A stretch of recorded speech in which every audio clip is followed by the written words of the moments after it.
Hello, this is Dr. Pavan Murdeshwar. I am a plastic surgeon. I did my MBBS, MS and MCH from Bangalore, and I do practice at Helios Wound and Plastic Surgery Clinic, Jayanagar 9th Block, Bangalore.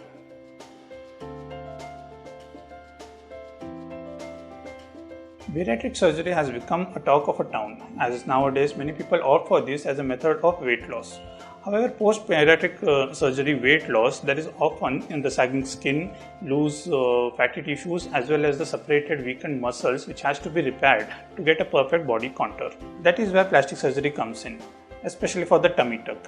That is because most of the fat which is there in the body are deposited in the tummy region, and post weight loss, the tummy is the one region where there will be very much loose flabby skin lying all around, as well as the loose abdominal muscles which are gaping.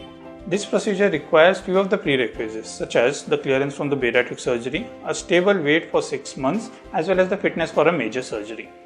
So the tummy tuck surgery definitely gives a perfect removal of the excess skin, fatty tissues, and also the repair of the underlying muscle. This will definitely give a sleek and perfect midsection for the patient.